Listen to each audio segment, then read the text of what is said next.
आज स्वस्तानी परमेश्वरीको व्रत बसेर कथा सुन्ने पाँचौँ दिन हो। आज पाँचौँ दिनको कथा वाचन गर्दैछु। धैर्यपूर्वक सुनिदिनु होला, एकाग्र मन चित्त गरेर। अथ पञ्चम अध्याय। कुमारजी आज्ञा गर्नुहुन्छ, हे अगस्त्य मुनि, तिमीले सोधेको सबै प्रश्नको उत्तर दिइसकेँ। अब के सुन्ने इच्छा छ भन, म सबै सुनाउन तयार छु। यति सुनि अगस्त्य मुनिले बिन्ती गरे, हे कुमारजी, त्रिपुरासुरले कसको तपस्या गर्यो, त्यसलाई महादेवले कसरी भस्म पार्नुभयो, यो सुन्ने इच्छा छ। तो सबै आज्ञा होस्। यस्तो मुनिको प्रश्न सुनेर कुमारजी आज्ञा गर्नुहुन्छ, हे मुनि, अघि विष्णु भगवानले हिरण्यक्ष दैत्यको वध गर्नुभयो अनि समस्त दैत्यहरू दुखी भएर खेद गर्न लागे। तब मये नामको दैत्यले मनमा विचार गर्न लाग्यो, जस्तो कामदेव नहुँदा रति भइन्, त्यस्तै त्यो दानवराज मय पनि भयो। अनि बलवान तारकाक्ष र विद्युत प्रभ नामका आफ्ना मित्र समेतले मयले कठोर तपस्या गर्न लाग्यो। ती तीनैजना दैत्यहरू माघ पुसको जाडोमा हिमालयमा गई तपस्या गर्दथे। वैशाख जेठको घाममा पञ्चाग्नि तापी गर्मी प्रदेशमा तपस्या गर्दथे। यस्तै प्रकारले तपस्या गर्दा गर्दा 10,000 वर्ष बिताए। तिनका देहमा केवल हाडछाला मात्र बाँकी रह्यो। फेरि ती ठुलो सुखबाट पनि वञ्चित भए, तैपनि तिनीहरू सूर्य जस्तै तेजिला देखिन लागे। तिनको तपस्याले ब्रह्माजी प्रसन्न भएर ती तीनैजनाको सामुन्ने पुगी नम्र स्वरले आज्ञा भयो, हे दैत्यहरूमा श्रेष्ठ भएका वीर हो, तिमीहरूको तपस्याले म प्रसन्न भएँ। जे इच्छा छ सो वरदान माग। ब्रह्माजीको त्यस्तो वचन सुनेर साष्टाङ्ग दण्डवत गरी केवल घुँडाले मात्र भुइँमा स्पर्श गरी हात जोडेर बिन्ती गरे, हे प्रभु, हजुर प्रसन्न हुनुहुन्छ भने हामीलाई अब ध्वत्वा कहिल्यै नमर्ने वर दिनुहोस्।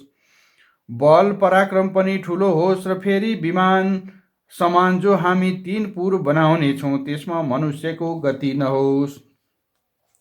हामी ठुला बलवान हौँ, यही वरदान दिनुहोस्। ती दैत्यहरूले यस्तो वर मागेको सुनि ब्रह्माजी आज्ञा गर्नुहुन्छ, हे दैत्य हो, त्यस्तो अवध्य वरदान दिन म असमर्थ छु। मृत्युको अवकाश राखेर अर्को वर माग, म दिन्छु।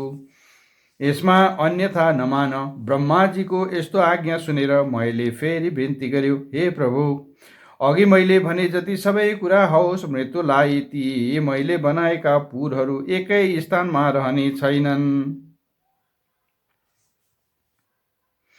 जब 10,000 वर्ष पुग्ला, तब ती पुरको केवल आधा निमेषसम्म मात्र मेल होस् र त्यही आधा निमेषभित्र जो एक बाणले ती तीनै पुरलाई नष्ट गर्न सकोस्, त्यही पुरुष हामीलाई मार्न सकोस्। मयका यस्ता वचन सुनेर तथास्तु भनी ब्रह्माजी आफ्नो लोकतर्फ जानुभयो। तब तो मय दानवले संसार नै नाश गर्ने इच्छा लिएर आदिकल्पमा 3 पुरको रचना गर्नुभयो। ती 3 पुरमा पहिलो फलामको, दोस्रो चाँदीको र तेस्रो सुनको बनायो।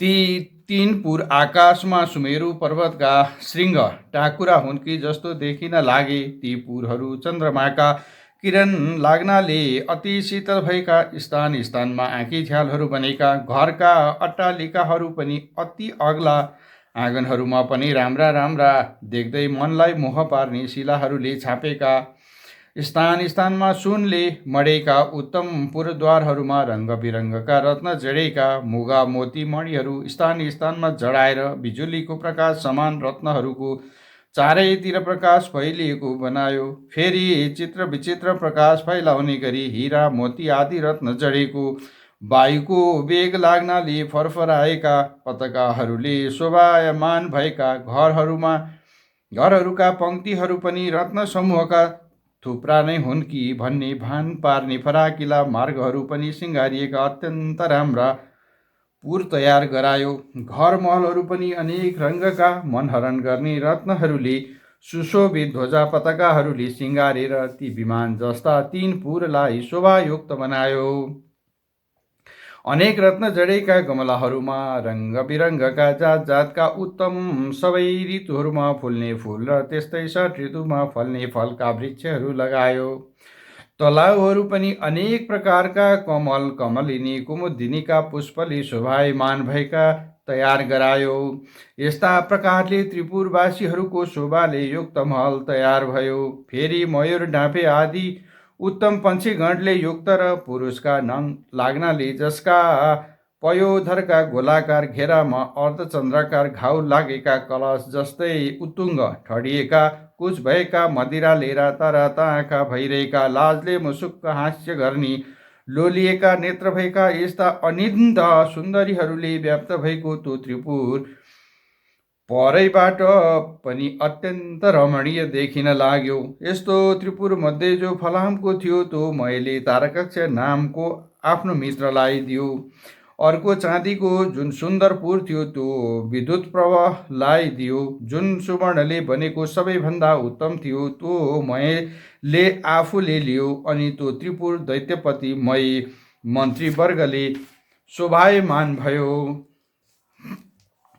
त्यो दैत्यराज आफ्ना शत्रुहरू र तिनका सेनालाई परास्त गरेर आफ्ना हितैषी ब्राह्मण वर्ग र भृत्यवर्गले शहीद भई आफ्ना आफ्ना सुन्दरी स्त्रीहरू साथमा लिइरहँदा स्वर्गभन्दा पनि बढ्ता सुख भोग गर्न लागे। अनि तिनै लोकका आनन्दलाई ध्वंस गर्न लागे। साथै अभिमानले भरिएर देवताहरू सबै विजित भए भन्ने मनमा ठान्न लागे। तिनीहरूलाई मार्न लागे। उनका बगैँचाका असल असल वृक्ष र बिरुवाहरू उखेली फाल्न लागे। केही आफ्ना बगैँचामा सार्न लगाए। यसरी देवताहरूलाई दुःख दिएको निकै समय व्यतीत भयो। तब तिनीहरूदेखि सबै देवताहरू क्रोधित भई ब्रह्मका सामु गई त्रिपुर निवासी दैत्यहरूको सारा अन्याय उपद्रव विस्तार गर्दा भए। अनि ब्रह्माजीले समस्त देवतालाई शान्त गराई आज्ञा भयो, हे देवगण हो, त्रिपुरासुर दैत्यहरू बडो बलवान छन्। तिमीहरूद्वारा तिनको नाश हुन सक्दैन। तसर्थ नारायण आदि सकल देवता महादेवका शरणमा जाउँ। उनैले हाम्रो उद्धार गरिदिनेछन्।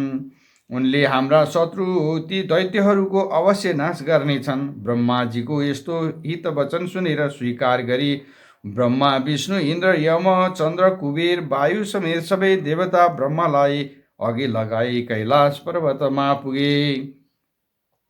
त्यहाँ महादेवको दर्शन पाई हात जोडेर स्तुति गर्न लागे। हे पिनाकधारी, हे चन्द्रमौले, हे त्रिलोकेश्वर, अमित पराक्रमी हजुरलाई कोटि कोटि नमस्कार। हे चन्द्रशेखर, हे त्रिलोक देव, हे चन्द्रमौली जटा जुटधारी नीलकण्ठ, हजुरलाई कोटि कोटि नमस्कार। संसारलाई शरण लिने नन्दीलाई वर दिने देवताका पनि देवता यस्ता हजुरलाई कोटि कोटि नमस्कार। थोरै सेवाले पनि प्रसन्न भएर वर दिने यज्ञका मालिक हिमालयमा निवास गर्ने यस्ता हजुरलाई कोटि कोटि नमस्कार। योगीहरूले सदैव ध्यान गरिने जगतको वैभवलाई तुच्छ ठान्ने धर्ममा दृढ रहने दिशा रूपी वस्त्र धारण गर्ने भक्तलाई वर दिने ब्रह्माण्डका धाता विधाता यस्ता हजुरलाई कोटि कोटि नमस्कार।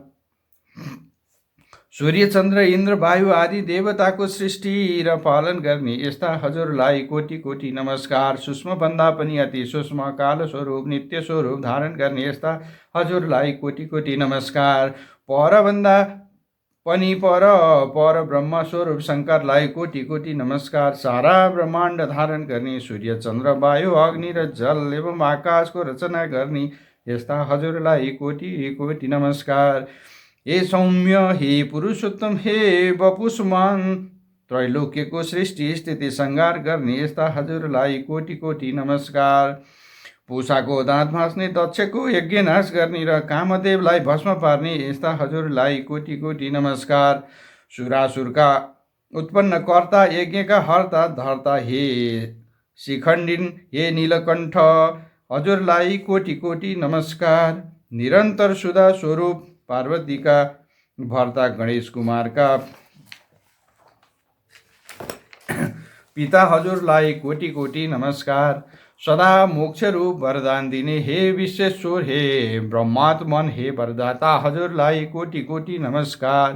हे योगेश्वर हे चण्डेश्वर हे रुद्र हे सर्व हे शम्भो हे भीम हे ईश्वर हजुरलाई कोटि कोटि नमस्कार छ।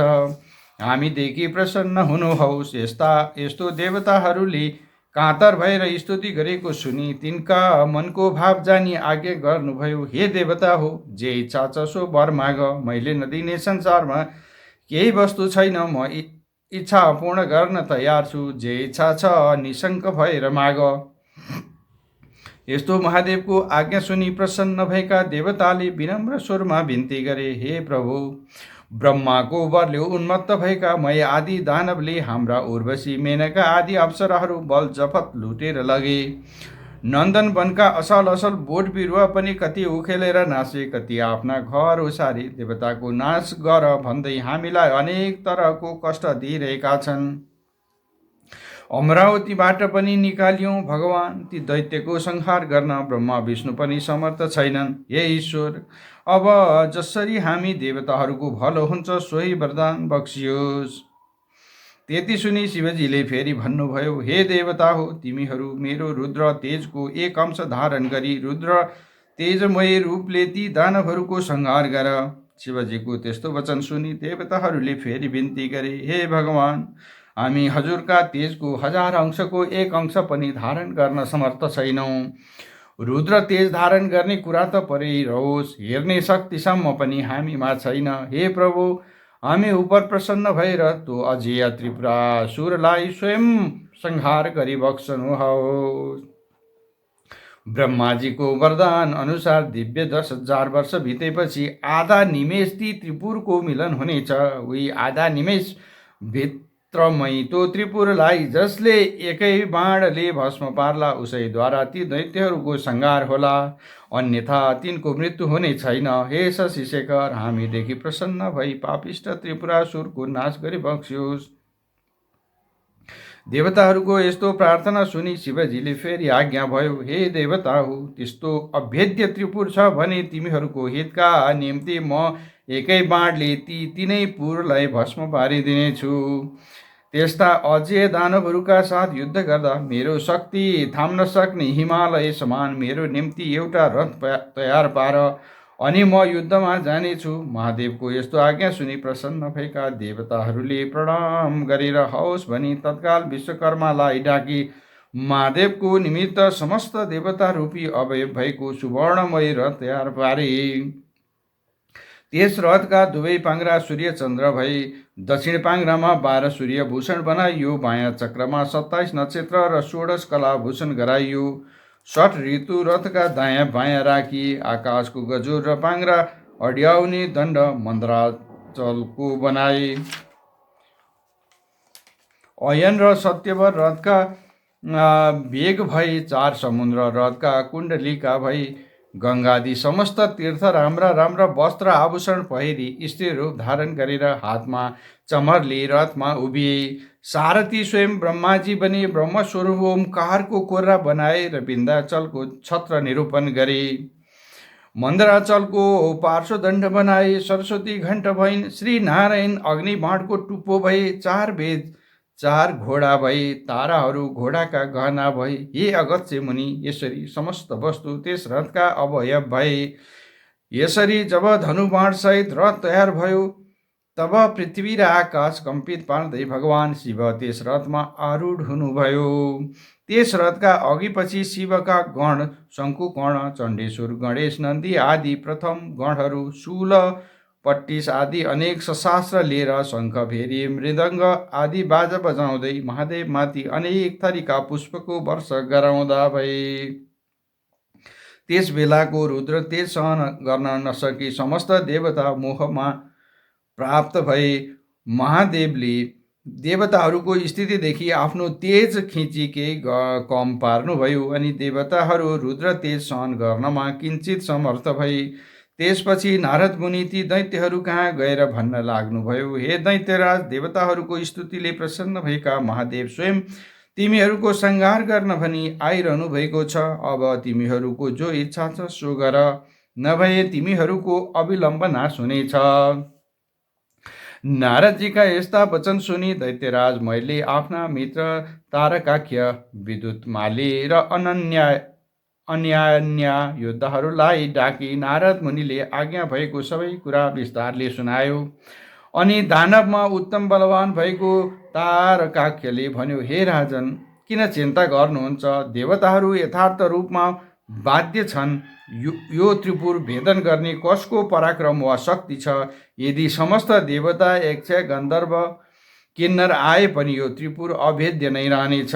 फेरि शत्रुलाई जिन्न, साम, दाम, दण्ड, भेद आदि अनेक किसिमका नीति छन्। अत जित्ने इच्छा भएका बलवान शत्रुलाई आफ्नो पराक्रमद्वारा दण्ड दिनु नै उचित छ।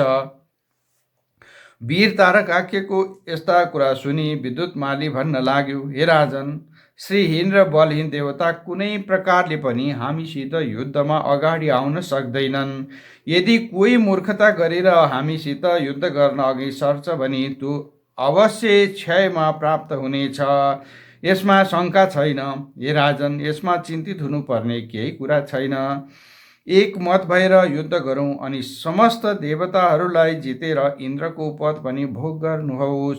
फेरि अघिका हिरण्याक्ष र हिरण्यकश्यपको पद पाई 14 भुवनको अङ्कटक राज्य भोग्नुहोस्। विद्युतमालीका यस्ता कुरा सुनेर मयले शान्त स्वरमा भन्यो, हे दैत्य हो, सुन्यौ, अब हाम्रो नाचको बखत आइपुग्यो। यति भनेर देह कम्पित पार्दै र शिर हल्लाउँदै फेरि भन्न लाग्यो, जो शत्रु आफूभन्दा बलियो वा निर्बल छ भने त्योसित साम, दाम, दण्डभेद आदि नीतिको प्रयोग गर्न सकिन्छ। तर यी त सम्पूर्ण जगतका स्वामी श्री महादेव हुन्। उनी दानव र देवताभन्दा धेरै वर्ता श्रेष्ठ छन्। यदि देवताको हितका लागि उनी स्वयं हामीलाई मार्न आइरहेका छन् भने यसको त कुनै पनि उपाय छैन। केवल महादेवको नजिक गई उनलाई नमस्कार गरौँ भन्ने मेरो यो अन्तिम निर्णय हो। यदि हामी उदण्ड झैँ कठोरता धारण गरेर उनका सामु युद्ध गर्न गयौँ भने केवल उनको दृष्टिपात हेराइले नै भस्म हुनेछौँ। ब्रह्मादि देवता पनि दुखी भएर जसका शरणमा जान्छन्। आज हुने ईश्वर हाम्रो नाश गर्न आइरहेका छन् भने हाम्रो के गति होला भन्न सकिन्न। जो क्षण मात्रमा सम्पूर्ण सृष्टि पालन र नाश गर्न सक्दछन्, फेरि जो जगतका कारक र मुक्तिदाता पनि हुन्, ती महादेवसित युद्ध गरेर हामी कसरी जित्ने आशा गर्न सक्दछौँ? हे वीर हो, हाम्रो विधिहीन तपले के हुन सक्दछ? फेरि त्यसको फल हामीहरूले धेरै वर्षसम्म भोग गरिसक्यौँ। अत म भन्दछु, हे दानव वीर हो, हामीहरू सबै कालले प्रेरित छौँ, त्यसै कारण युद्ध गर्न तम्सिरहेका छौँ। मयको यस्तो कुरा सुनि नारद मुनि उन्मत्त दैत्यहरूको मृत्युरूप यो कुरा भन्न लागे, हे दानवराज, अब तिमीहरूको तपस्या सकियो। यदि सङ्ग्राममा पछि हटेर नपुंसक झैँ देवताहरूको शरणमा जानुभन्दा त सङ्ग्राममा लडी वीरगति पाउनु नै उत्तम ठान्दछु। यदि शिवका हातबाट मर्न पायौ भने उनका प्रथम गणको अधिपति पनि हुन सक्दछौ। सङ्ग्राम नगरेर शरण पर्न गयौ भने पनि देवताको हितका लागि तिमीहरूलाई नमारी छाड्ने छैनन्। फेरि दानवहरूका राजा वीर पराक्रमी भएर पनि कायरतातिर लाग्नु उचित छैन। कायरदेखि शिवजी प्रसन्न हुँदैनन्, बरु युद्धमा पराक्रम देखाउने वीरदेखि प्रसन्न हुनेछन्। अत किन नलड्ने? अवश्य लड। यदि संयोगले जित्यो भने तिनै लोकको सुख भोग गरौला। नारद मुनिका यस्ता कुरा सुनेर तारकाख्य र विद्युतमाली दानवहरू आयुष्य क्षीण भइसकेका हुनाले भन्न लागे, ठिक हो, उत्तम हो, नारदजीले आज्ञा भएको उचित हो। दानवराज मयले पनि आफ्ना सहयोगीहरूको कुरा सुनि अब समस्त दानव वंशको संहार हुने समय भयो भन्ने जानी नारदजीले आज्ञा भएको उचित हो भनी समर्थन गरे। अनि मयका वचन सुनेर नारदजी पनि प्रसन्न हुनुभयो र समस्त दैत्यहरूलाई युद्ध गर्न उद्यत पारी मयसित बिदा मागी महादेव कहाँ गएर उहाँ भएको कुरा सबै निवेदन गरे। त्यसपछि समस्त दानवहरू युद्धको इच्छा गरी अनेक तरहका शस्त्रास्त्रले सज्जित भई लड्न तयार भए। बलनामा, नेमिनामा, बाणासुर, तारकाख्य, विद्युतमाली आदि प्रधान दानवहरू पनि युद्धको निश्चय गरी राजा मयका सामुन्ने आई। तत्काल अर्को रथमा चढेर आई चण्डेश्वर अनेक प्रकारले सिंहनाद गर्दै गर्जन थाले। फेरि ती दानव सैन्य स्वयं दानवहरूलाई नै भयदायक देखिन लागे। परस्पर ऊ रथ आयो उता हेर, ऊ महादेवका रथको ध्वजा देखियो भन्न लागे। भय र शोक त्यागी नाना तरहका शस्त्रले युद्धको इच्छाले जसरी पशु आगोको नजिक गए झैँ कालले प्रेरित दैत्यगण शिवको रथ कहिले आइपुग्छ, युद्ध गर्न पाइन्छ भनी हेरिरहे। त्यसै बखत पश्चिम सागरको शिरोभागमा रहेको अनेक सौन्दर्यले शोभा बढाइरहेका ध्वजा पताका आदिले सज्जित एवं सुशोभित सुमेरु पर्वत समान त्रिपुर देखियो। नन्देश्वर आदि महादेवका प्रधान गणहरू उच्च स्वरले सिंहनाद गर्न लागे। तिनको सिंहनाद सुनेर दानव गणहरू पनि नगर छाडी बाहिर निस्के। यता चण्डेश्वर पनि उज्जवल कुठार हातमा लिएर डरलाग्दो मुख पारी शिवगणका सामुन्ने आए। फेरि देदीप्यमान त्रिशूल हातमा लिए शिवकै समान पराक्रम गर्ने इच्छा भएका गणका अधिपति पार्श्वभागमा आए। अर्को गणका स्वामी शङ्कुकर्ण मुसल हातमा लिएर अर्को पार्श्वमा डटे। नन्दी, भृङ्गी, रीति, तुण्डी र वीरभद्र आदि प्रधान वीरहरू पनि वज्र, त्रिशूल, गदा, परिघ आदि लिएर युद्धमा अग्रसर भए। यता दानवगण पनि शिवजीको रथ आएको देखेर युद्धका निमित्त अनेक शस्त्र लिएर शिवगणमाथि जाइ लागे अनि दुवै तर्फबाट युद्ध सुरु भयो।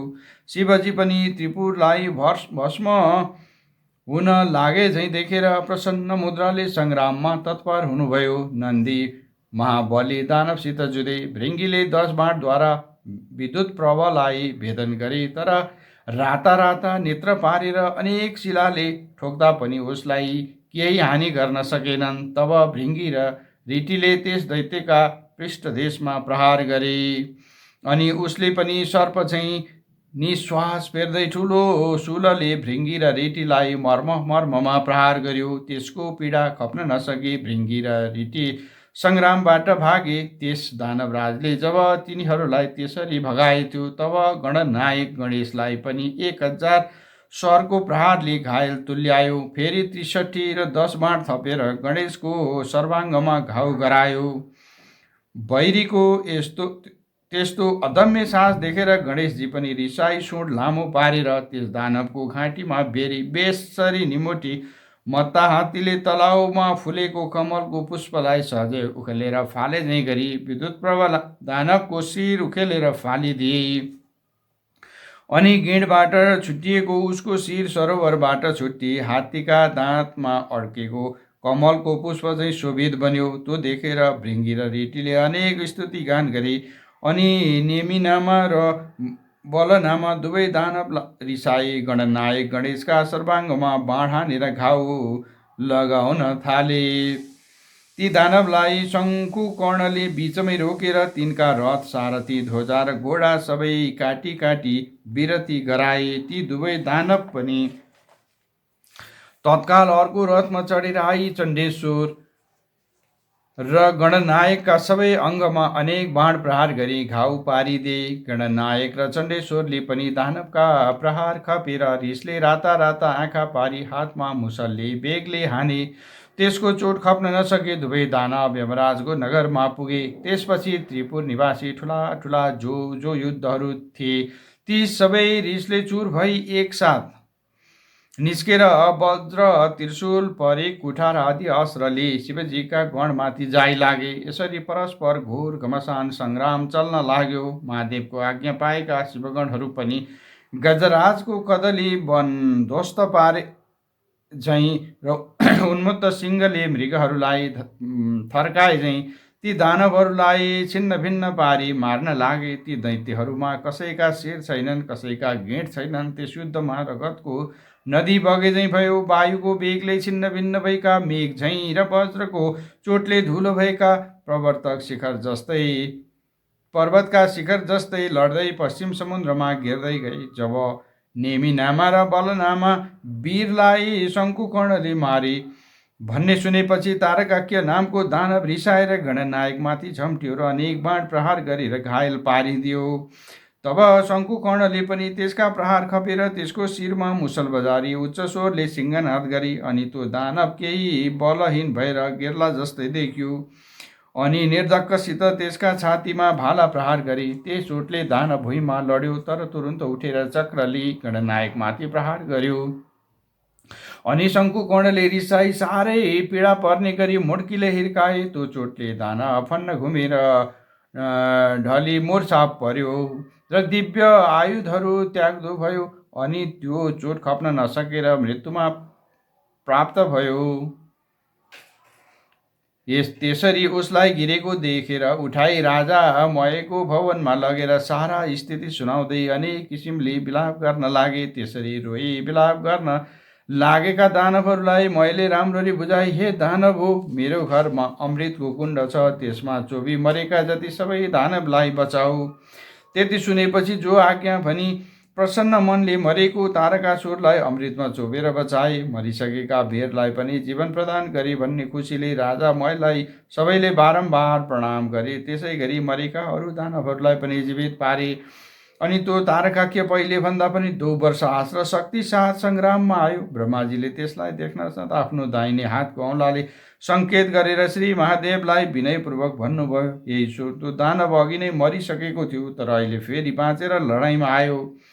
मयका घरमा अमृतको कुण्ड छ, त्यसले मरेका समस्त दानवलाई बचाउनेछ। अत हे शिव, त्यसका घरमा अमृत रहेसम्म मरेका दानवलाई बराबर बचाइरहनेछ। त्यसकारण एक बाण प्रहार गरी त्यो अमृत सोसी लिनु पर्दछ। ब्रह्माजीको वचन मानेर शिवले एक बाण प्रहार गरी सारा अमृत सोसी लिनुभयो। ब्रह्माजीले फेरि विनयपूर्वक विन्ती गरे, हे प्रभु, अब त्यो बाण प्रहार गर्नुहोस्। मैले त्रिपुरसितको युद्ध अगाउँची देखेँ। लड्दा लड्दा आज 1000 वर्ष बितिसक्यो, तर त्यसको नाश हुन सकेन। अब त्यो बाण शीघ्र छाड्नुहोस् अनि बैरीको नाश होला।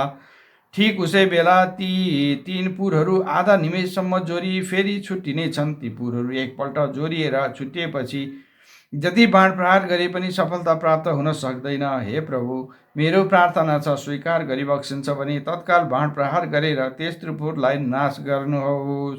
ब्रह्माको त्यस्तो विनययुक्त कुरा सुनि ठिक हो, असल हो भने त्यो अग्नि सोमयुक्त उग्र बाण धनुमा राखी धनुलाई तलमाथि झुकाई दिव्य 10,000 वर्ष पुग्न साथ आधा निमेष आँखा झिम्म गरेर उगारे जति समयको लागि त्रिपुर जोरियो। तब महादेवले आफ्नो योग बलले निश्चल पारिदिनुभयो अनि जसको टुप्पोमा अग्निशोम स्थित थिए त्यो नारायण रूपी बाण शिवले प्रहार गर्नुभयो।